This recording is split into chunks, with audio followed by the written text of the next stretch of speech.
আমাদের মেঘনা নদী প্রচুর পরিমাণের ঢেউ, মেঘলা আকাশ। এই যে দেখেন কীভাবে নদী ভাঙতেছে, আমার এদিকে ঢেউর কারণে কিন্তু বাড়ির কাছে ভেঙে আইসা করতেছে। এই যে দেখছেন কী পরিমাণের নদীতে ঢেউ, প্রচণ্ড বাতাস, ঢেউ, মানে বলার মতো না, আমি এখানে থাকতে পারতেছি না, এত পরিমাণের ঢেউ মেঘনা নদীতে। এই যে দেখেন, এই যে একটা নৌকা আসতেছে ছোট্ট।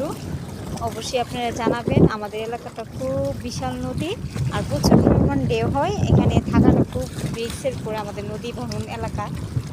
এই যে দেখছেন ছোট্ট একটা নৌকা যাচ্ছে, অনেক সুন্দর, ঢেউ হচ্ছে, প্রচণ্ড বাতাস, আবার গড়ি গড়ি বৃষ্টি আছে। অবশ্যই জানাবেন প্রিয় ভালোবাসার মানুষেরা, এই নদীতে ছোট্ট একটা নৌকা যাচ্ছে, মনে হয় মাছ ধরার জন্য তারা আসছে এই নদীতে, প্রচণ্ড ঢেউর মধ্যেও আসছে মাছ ধরার জন্য। এই যে নদীতে দেখছেন, আজকে ওয়েদারটা দেখে পুরো মেঘলা আকাশ।